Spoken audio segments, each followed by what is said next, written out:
Sampai kapan Yesus segala beban hidupmu.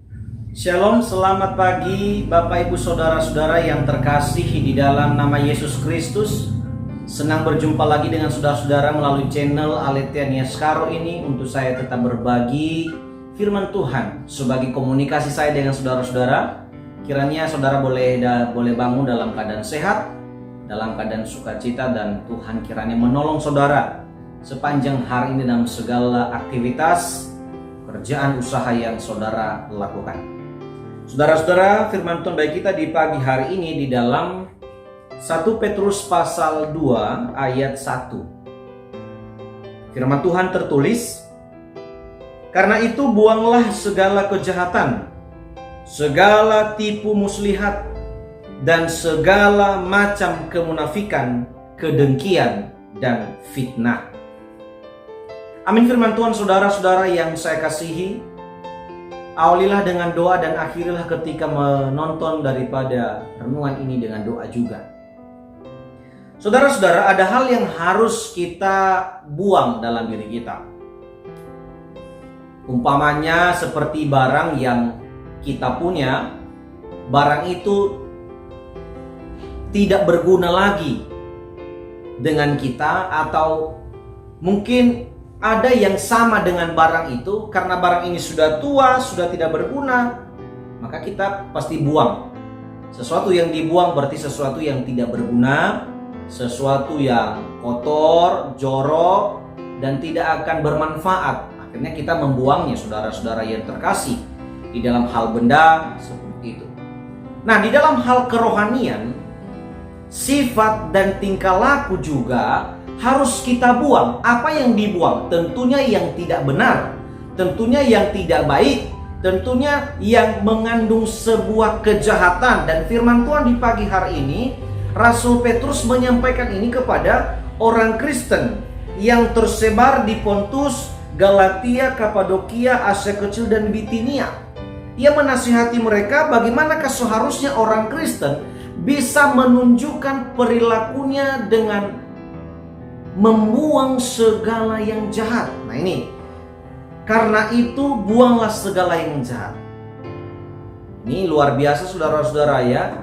Ini dorongan, ini nasihat rohani untuk dikembangkan, untuk dilakukan oleh orang Kristen yang berada di perantauan, orang Kristen yang hidup di tanah orang. Bagaimana seharusnya menunjukkan kita ini adalah anak Tuhan. Dan perikop ini menunjukkan Yesus Kristus batu penjuru. Kalau saya orang Kristen, saya menerima keselamatan, maka ada hal yang harus saya buang. Hal yang saya buang itu adalah hal yang tidak berguna, yang di dalamnya ada kejahatan. Kejahatan seperti apa? Dikatakan di sini, buang segala kejahatan. Saudara, kalau berbicara kejahatan, semua kita sudah tahu ya. Tapi Rasul Petrus berkata segala. Berarti semua yang mengandung kejahatan itu harus dibuang. Dari mana? Dalam diri kita sebagai anak Tuhan. Apalagi segala tipu muslihat. Ini seringkali di dalam komunikasi, di dalam berdagang, dalam berjualan, dalam mengembangkan usaha, seringkali terjadi hal-hal seperti ini kepada anak-anak Tuhan. Terjadi hal-hal yang tidak diinginkan, terjadi hal-hal yang akhirnya berdusta, ya, berbohong untuk menutupi kelemahannya, untuk supaya tidak terjadi tidak ditahu masalahnya. Dia menipu, dia berbohong, dia berdusta. Nah, Rasul Petrus seperti firman Tuhan di pagi hari mengingatkan juga kita, bagaimanakah segala tipu muslihat dalam bentuk apapun, dengan cara apapun kita harus buang segalanya. Kita mungkin lebih suka mencari-cari cara lain untuk menipu orang, berdusta, tapi kita harus buang dalam diri kita. Kapan kita bisa menipu orang? Kapan kita mungkin bisa berdusta kepada orang? Ketika mungkin diri kita kedapatan salah, kita beralih perkataan. Barangkali yang kita mau jual pun ada sebuah kesalahan, atau apapun yang kita kerjakan ada kesalahannya, kita mengalih perkataan dan menambah embel-embelnya sehingga tidak benar dan orang lain akhirnya tertipu, saudara-saudara. Dan segala macam kemunafikan, iri hati, kedengkian, dan fitnah. Saudara-saudara, kita pasti tidak suka kalau kita dijahati, betul ya? Kita pasti tidak suka ditipu. Kita pasti tidak suka menjadi ada teman kita yang munafik dengan kita. Ya, pura-pura di depan kita. Berpura-pura baik, tapi akhirnya menusuk kita di belakang. Mungkin kita tidak suka ada orang iri dengan kita, padahal yang kita kerjakan ini, kita dapatkan ini hasil usaha kita, keringat kita, jerih payah kita. Mungkin kita juga tidak suka jika kita difitnah. Saudara-saudara, setiap kita orang Kristen pasti tidak suka seperti ini. Lalu bagaimana kita mendorong diri kita agar yang tidak kita suka itu tidak kita lakukan, saudara-saudara?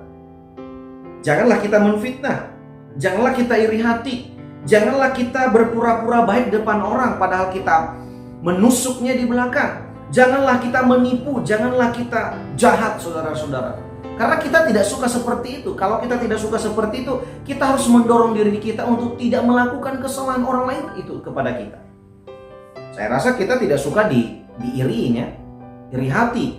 Gak suka kita ya orang cemburu dengan kita, kesuksesan kita, kekayaan kita, kegagahannya kita, kepintarannya kita. Kita mungkin tidak suka dicemburui gitu.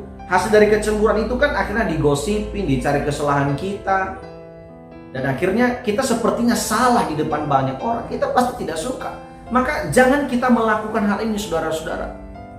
Buanglah dalam diri kita kemunafikan, tipu muslihat, kedengkian, fitnah. Karena ini kejahatan, saudara-saudara. Dan ini sekali lagi mau katakan seperti firman Tuhan kemarin saya katakan juga hari ini, hal ini juga bisa mengandung perlawanan. Ini juga bisa mendatangkan banyak musuh, saudara-saudara. Dan orang akan benci dengan kita. Orang tidak suka dengan kita. Sebaik apapun, sehebat apapun kita, setinggi apapun pendidikan kita, kalau kita terapkan ini, hal buruk ini dalam diri kita, orang menjadi korban, tidak akan suka dengan kita, saudara-saudara. Oleh karena itu, mari buang dalam diri kita. Mari kita belajar untuk memperbaiki perbuatan kita, cara hidup kita, supaya orang itu, orang yang berteman dengan kita, keluarga kita, sahabat kita, satu pelayanan dengan kita, merasa aman, nyaman dengan kita. Mereka tidak merasa tidak aman gitu ya, dicibirnya kita, merasa rugi berteman dengan kita karena kita melakukan hal yang salah. Jadi supaya orang tidak rugi dengan kita dan supaya orang nyaman, supaya orang aman dengan kita, maka tunjukkanlah hal yang bersih, tunjukkanlah hal yang benar, tunjukkanlah hal-hal yang murni, tunjukkanlah hal-hal yang sejati. Kenapa? Karena Yesus Kristus menjadi batu penjuru kepada kita, dan inilah yang mau diberikan pesan kepada orang Kristen melalui Rasul Petrus. Dengan begini, orang Kristen sadar, kita sadar bahwa kita tidak layak melakukan kesalahan, tapi kita harus layak melakukan yang benar karena Tuhan Yesus menjadi batu penjuru, menjadi keselamatan, menjadi kota benteng bagi kita untuk terus memperbarui diri kita menjadi anak-anaknya. Tuhan memberkati. Terima kasih saudara-saudara, hari yang baik yang hari ini saudara berikan kepada kita, pada saya saudara boleh mendengarkan renungan ini. Tuhan kiranya dimuliakan. Nah, selamat pagi, selamat beraktivitas saudara-saudara. Sampai jumpa esok hari, Tuhan memberkati. Shalom.